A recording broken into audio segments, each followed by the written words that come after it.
It came without warning, and it spreads like wildfire. But until today, its origins remain a mystery. The 2019 novel coronavirus is very unusual because it seems to spread much easier between both of us, between individuals. Since it was first discovered in Wuhan, the capital city of China's Hubei province, late last year, the virus has killed more than 1,200 people and infected at least 45,000 others worldwide. For every single person who is affected, it seems as if there's going to be up to 3 or maybe 4 other persons who could also be affected. 大年初一那天，其实相对来说还是比较乱的，因为刚开始出来，大家比较恐慌，然后来的人非常多。 Wuhan and other surrounding cities have now been placed under a lockdown in a frantic effort to contain the spread of the virus. Some 60 million residents have also been effectively cut off from the outside world. 就一直哭，因为已经很担心，一定是疫情已经到一个非常严重的情况，才会出现说封城这么一个策略。 What exactly is the 2019 novel coronavirus? Can the spread of this highly infectious disease be contained?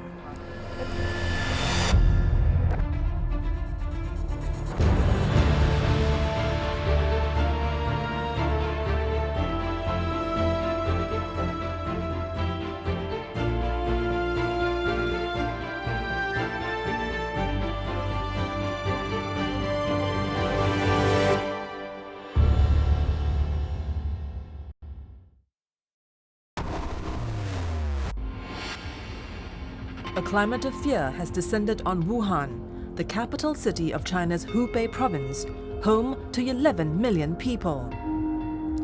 Many are asking, will they be the next victim? If so, when? They also can't bear the thought of losing their loved ones as a mysterious but lethal virus wreaks havoc in the city.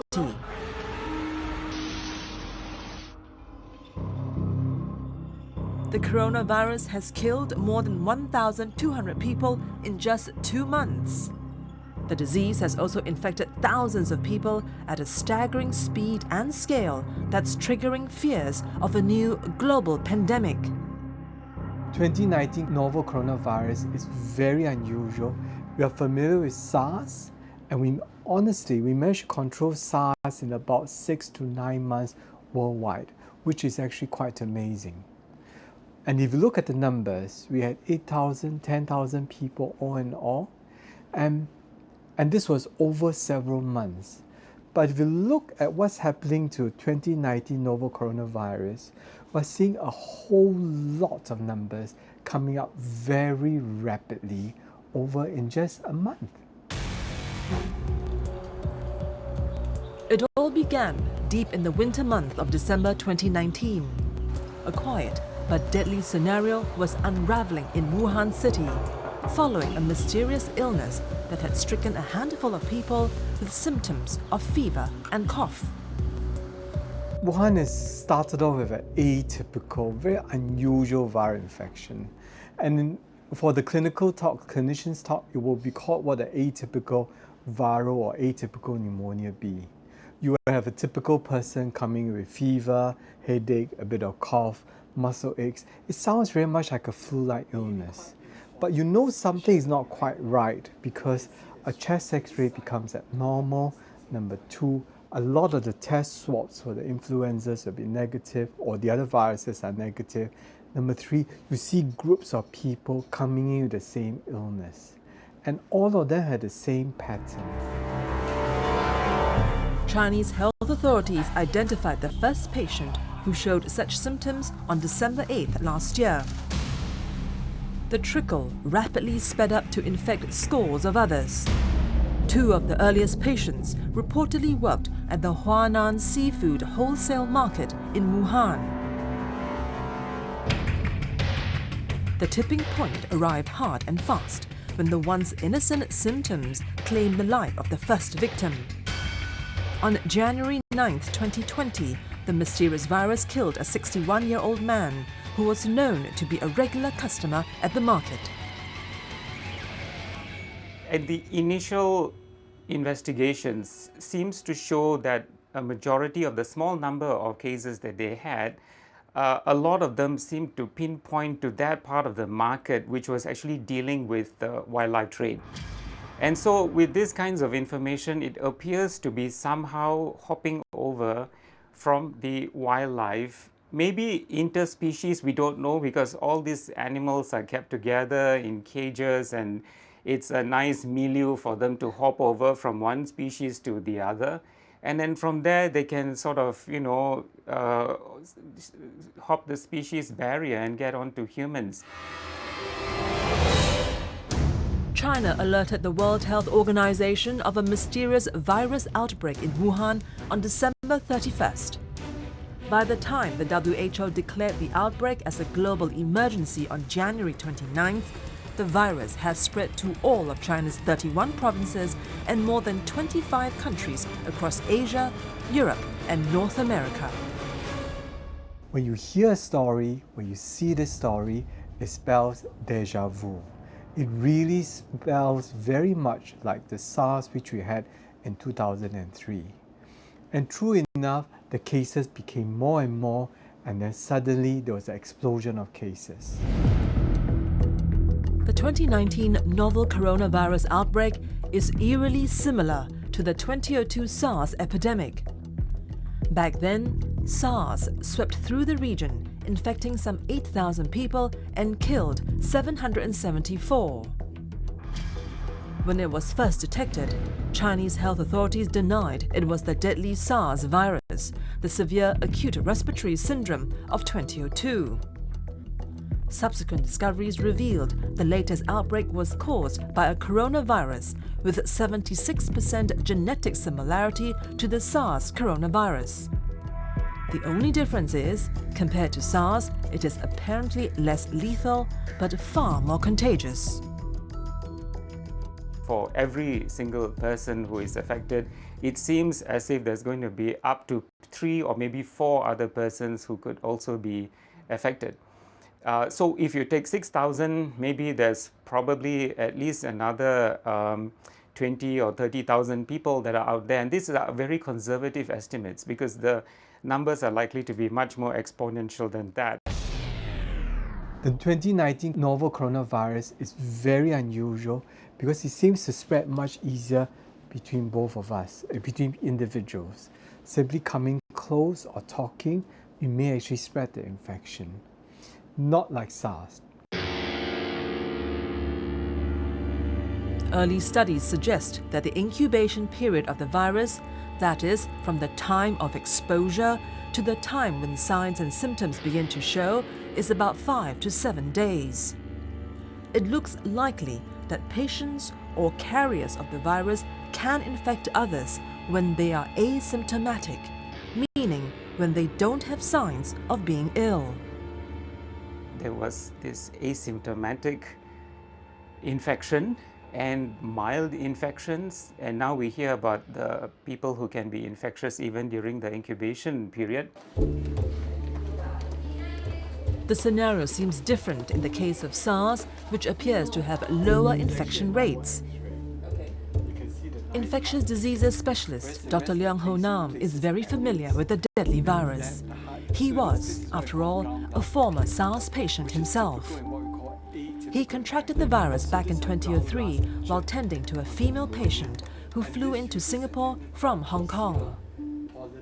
Infection of patients with SARS happen best in the second half of the illness, after the first 7 days. In other words, if I fall sick and I can confine myself in the first 7 days, I can effectively prevent the spread of the virus to the next person.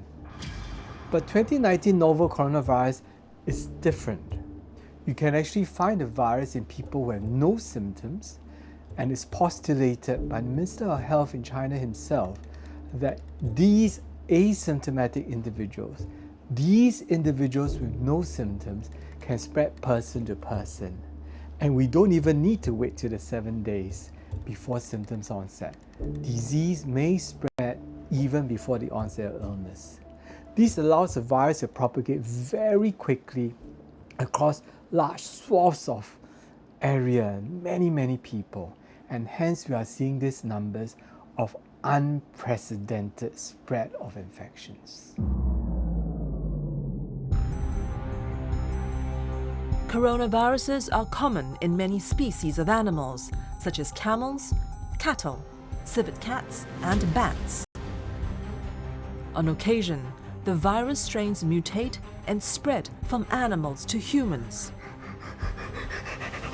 This jump was evident in the case of SARS in 2002, in the Middle East Respiratory Syndrome, or MERS, in 2012, and now in the 2019 novel coronavirus.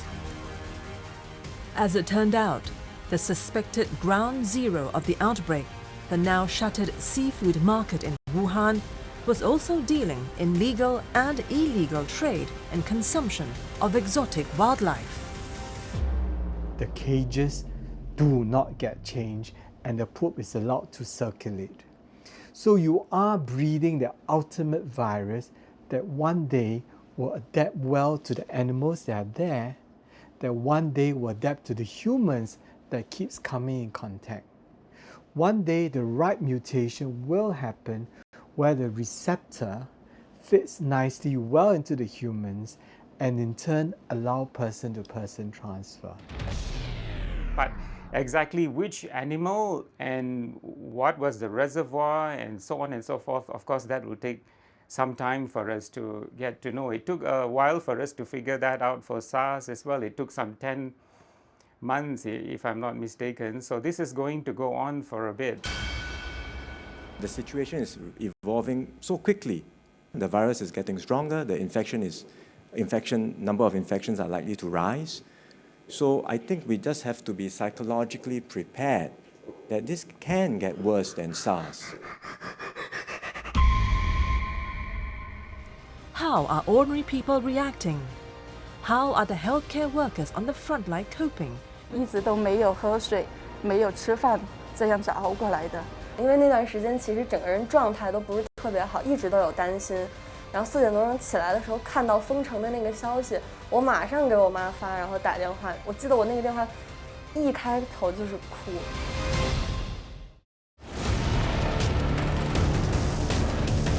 It's the middle of January 2020.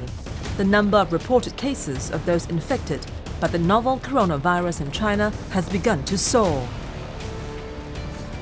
Hospitals have been struggling to cope with people suspected of contracting the deadly virus. Resources were also stretched to the limit as the number of patients with fever and breathing difficulties kept growing every single day.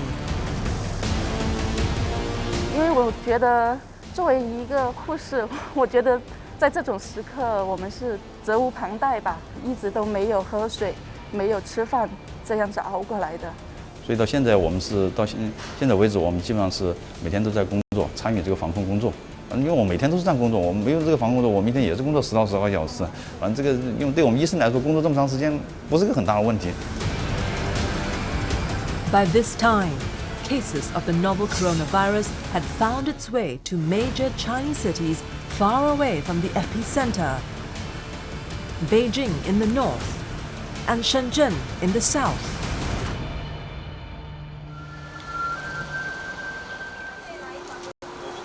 Zhou Cui-Cheong is a senior nurse at a pediatric ward in Shenzhen. When she was first alerted about the major outbreak, she quickly signed up to be a volunteer with the Infectious Diseases Department. Even though she's not trained in dealing with infectious diseases, she took it in her stride. She felt compelled to help her colleagues who have been overwhelmed by the sheer number of people seeking medical help. 因为这个时候感染科发热门诊本来的护士是很少的，他们只有3个人，那肯定是需要全院护理人员来支援他们。When she learnt about the virus outbreak, it was just days before the Chinese New Year holidays. Many of the hospital staff were already on leave. that contributed to the shortage of healthcare workers, and it was a matter of time before chaos started to surface in the already rapidly deteriorating situation. 大年初一那天，其实相对来说还是比较乱的，因为刚开始出来，大家比较恐慌，然后来的人非常多。当天来的人，我是值白班，8点到16点，当时来了，有100多个人。当然看诊的没那么多，看诊放过去给医生看诊的估计有80左右。但是来了100多人，为什么有些人没看呢？是因为有些人是没有任何症状，没有流行病学史，然后他们也过来看了。因为很多市民是因为恐慌，然后担心在地铁上啊、公交车上接触了类似的患者，然后跑过来要求筛查这样子的情况。The resources in the hospital are overwhelmed.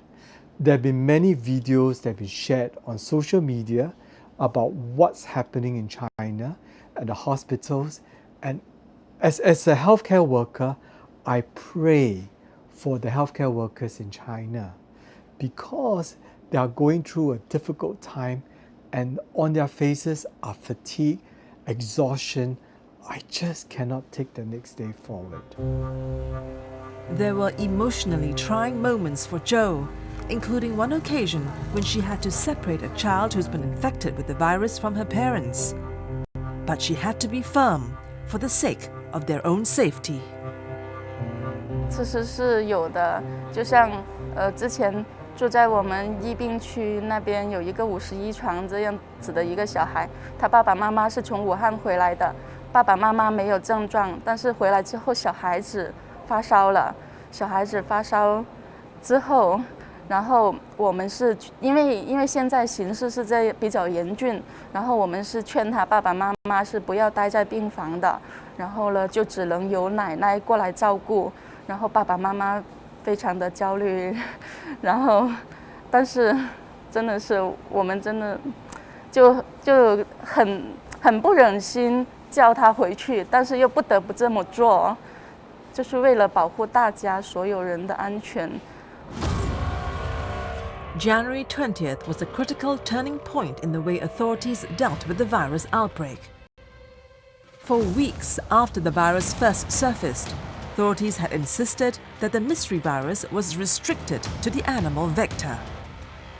On that day, however, China's renowned and respected epidemiologist Dr. Zhong Nanshan dropped the bombshell. In a TV interview, he confirmed cases of human-to-human transmission of the deadly coronavirus. That dramatically altered the way China dealt with the outbreak. In a bold and unprecedented move, China put the city of Wuhan, with a population of 11 million people, under quarantine. All roads to the city were sealed off and public transportation was shut down. The lockdown was expanded to the larger Hubei province with some 60 million people. China's government has at least tried to restrict inflow and outflow into her province itself.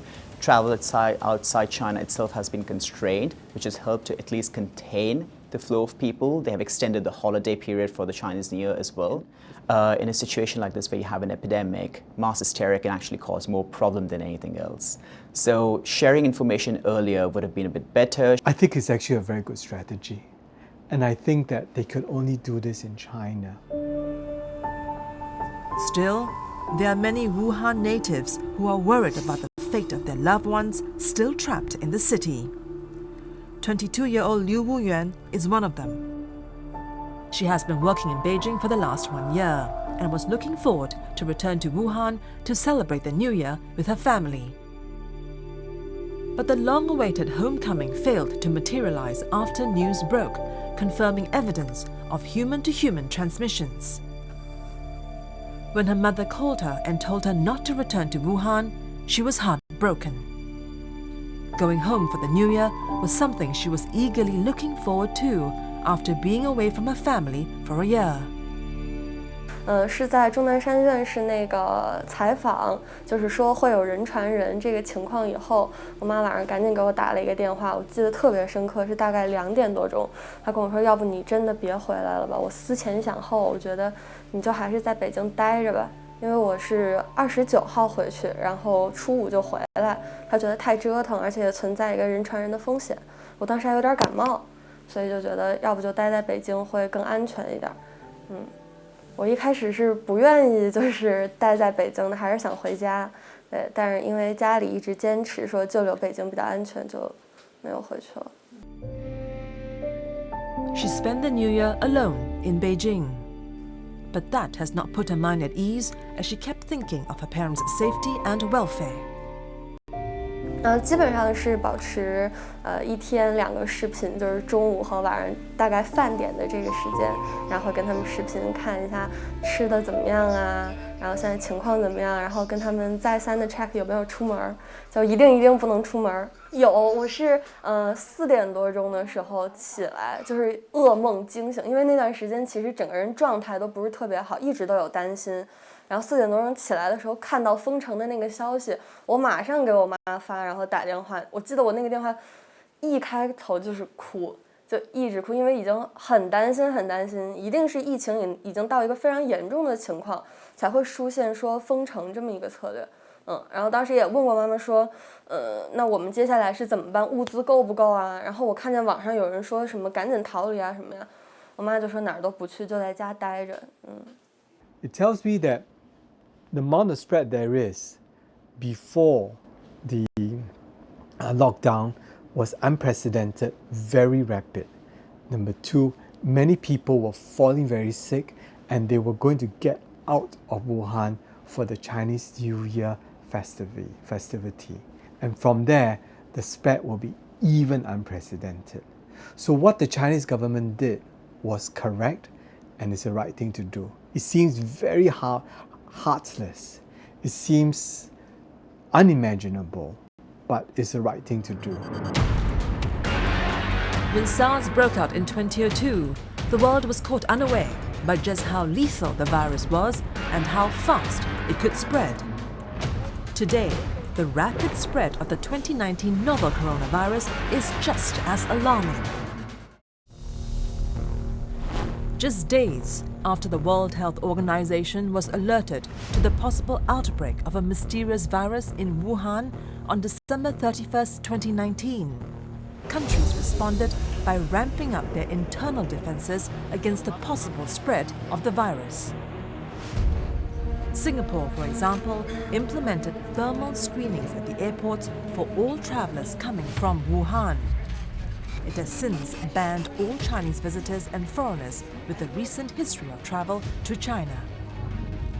Today, on almost every continent, countries have taken similar steps of closing their borders to flights and foreign visitors from China as the number of infections outside China grows. There are more than 45,000 confirmed cases of the novel coronavirus in more than 25 other countries and territories. There are many problems, but one of the chief ones will be the global travel. Because, even if you say, let's not get people coming in from China, but then there are many people who are already affected outside of China. And these people are still traveling everywhere. And so we are still vulnerable. That is actually going to lead to a lot of asymptomatic people around the globe who cannot display symptoms, and then they have the possibility to transmit. Now, how infectious and how transmissible they are, we don't know. Painful memories of SARS have left a mark on the two Asian cities, Hong Kong and Singapore. They both suffered the biggest brunt of the respiratory illness outside mainland China. There were 299 deaths in Hong Kong and 33 in Singapore. But that painful experience has helped the region deal with the new deadly virus more effectively. The Hong Kongers were fabulous. The Hong Kongers administrators knew what to do. They were not hesitant in shutting down schools, declaring emergencies, and locking down the individuals. And in Singapore, where I am very, very intimately aware, we have been having annual drills of SARS-like viruses. We have been preparing this for the last 16 years, and enough said, we are now ready for the 2019 novel coronaviruses.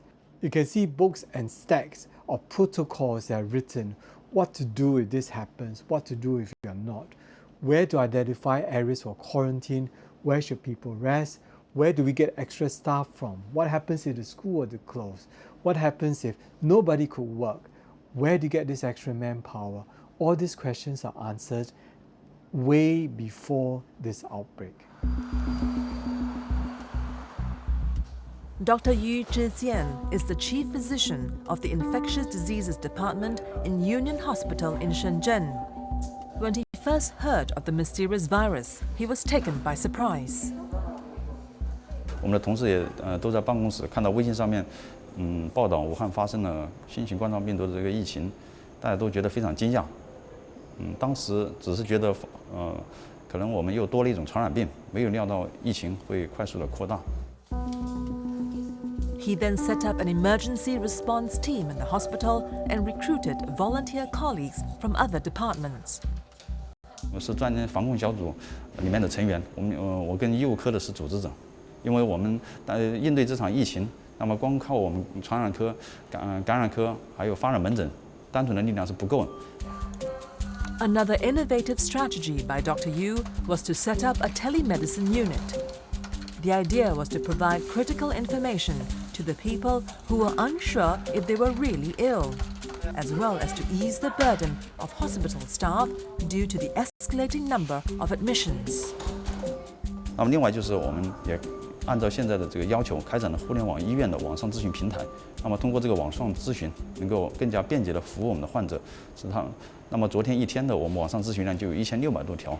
那么这个网上互联网咨询平台的开建，极大地方便了患者的这个咨询，同时有利于消除公众对这个新型冠状病毒的疑虑。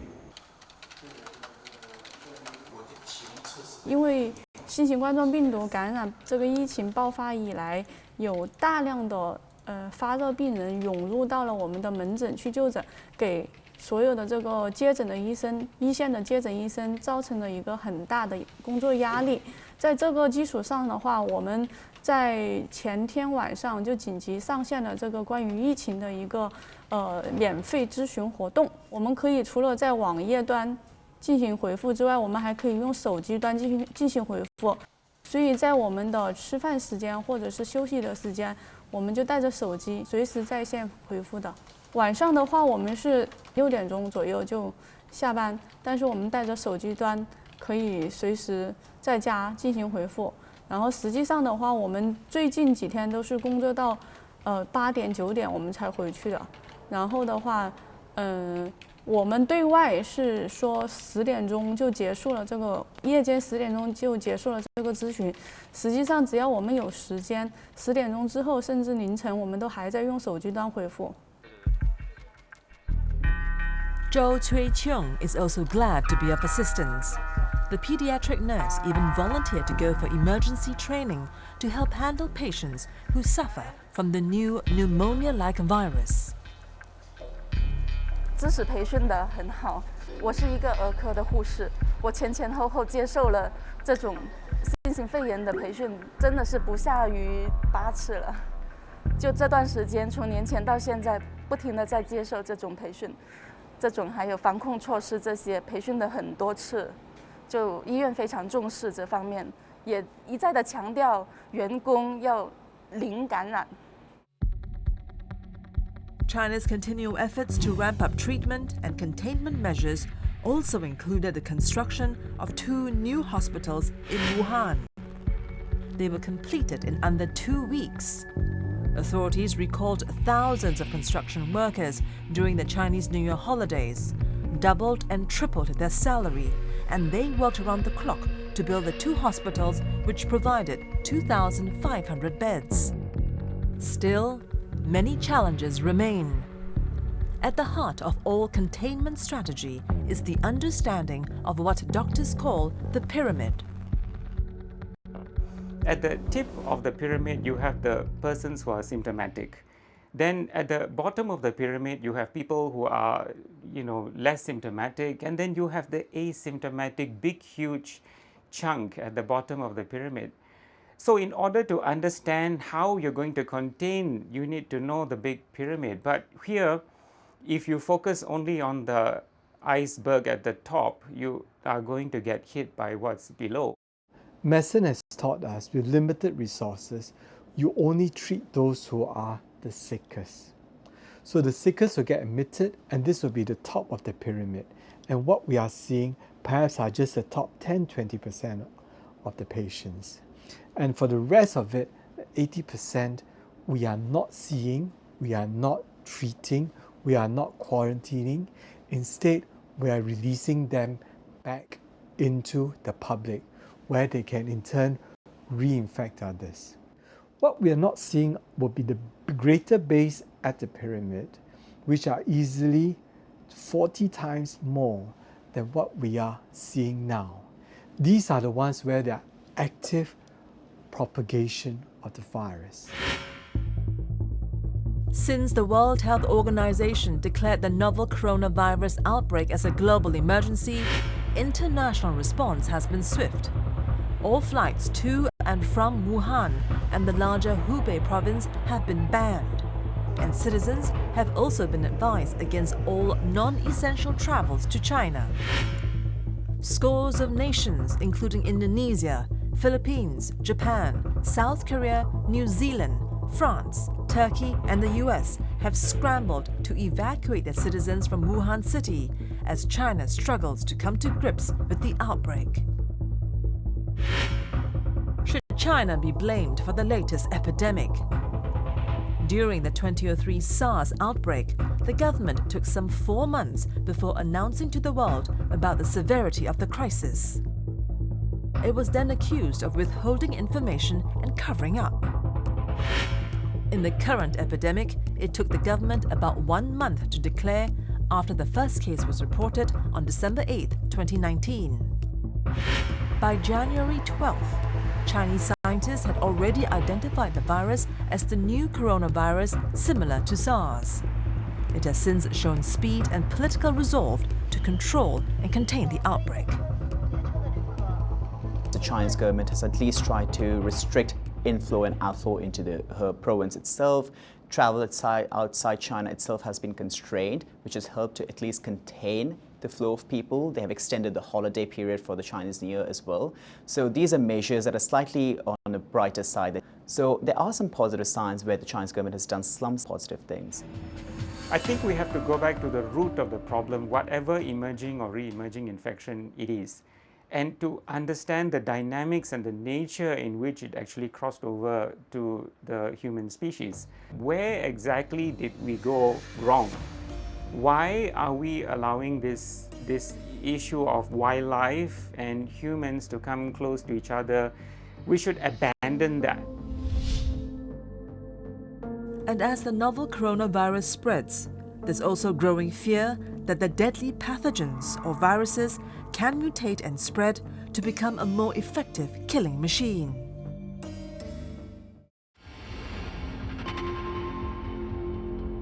It's been more than 2 months since the first case of the new novel coronavirus was discovered on December 8, 2019. Streets in the typically bustling Chinese cities are eerily quiet and deserted. Such an unusual scene is now a common sight in the country, as fears grow over the spread of the deadly coronavirus, turning the once vibrant metropolis into virtual ghost towns. 而且很多人自觉的就在家里隔离，很多那些公园啊、景点啊都已经关闭了，就一直在家窝着，也没什么出门。Liu's response is typical for many Chinese. The fear of catching the virus has forced many people to avoid crowded places or engage in outdoor activities. 说实话，因为我没太出门，所以没太感受到。但是有一个生活细节，就是我妈当时跟我打电话的时候，她说：“你在北京就不要再说武汉话了。”你跟我打电话的时候，不要说武汉话，可能你周围的人经过的时候会觉得有一些异样，或者是怎么样。She is, however, more worried about the situation involving her parents and her friends. Despite all the assurances, they know that there's only so much they can do to protect themselves against the marauding virus, not knowing if and when it will hit them. 我觉得他们一定是有的，但是他们作为父母不会跟我就是过多的去流露，可能我接受到的更多的焦虑也好，或者说真实的那种紧张的情绪，更多的是来自于我同龄的朋友。他们可能比如说有的也是刚刚工作，然后提前就回家了，现在也在武汉，还有的就是一直就在武汉，还在读研，或者说就在武汉工作。那我们之间的沟通可能会来得更加真实一些，会直接跟我说现在的情绪是怎么样的呀，很紧张啊，很焦虑啊，然后可能打不到车呀，种种。但是你问父母，父母永远都是没事儿，很安全，不要担心。The reality is, fear and anxiety continue to grip the residents of Wuhan. Despite the best efforts by the authorities to try and keep the virus at bay, the death toll shows no signs of slowing down. Meanwhile, the scientific community is now racing against time to try and find a vaccine that could help fight and prevent further spread of the disease. Is there a chance that an effective vaccine will be found anytime soon? The good thing about the current novel coronavirus is that we can make use of existing knowledge of the SARS coronavirus vaccine and apply the same principles to the 2019 novel coronavirus. What they would have to do now is to actually design it. Designing is relatively easy. Grow it and show that while growing, the vaccine does exactly what it's supposed to do. And the prototypes will then need to be manufactured in large quantities so that it can be given to a large group of people. But the bad news is, according to experts, a vaccine for the novel coronavirus will take months to develop and manufacture.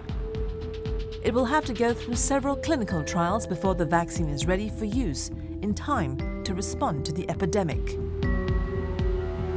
It will take easily 9 to 12 months. Even if the vaccines are available now at this various moment, it will take several months for the quantities to be made. We're talking about several 100 million doses for the people in China, for the people in Asia, and for the rest of the world. This will take time. In the meantime, short of an effective and easily available vaccine, immediate preventive measures have to be aggressively enforced. China has since banned the popular wildlife trade until the health crisis is over. There are also increasing calls from the international scientific community for the ban to be made permanent. I think that is to some extent what happened after SARS, because look at the wildlife trading. You know, if more things were done back 15 plus or 17 years ago, maybe, anyway, we can't turn the clock back. Men and these animals, we are not meant to be living side by side. Viruses like this exist in wildlife. You put the situation of man and wildlife together in this kind of situations for a protracted period of time, these things can happen.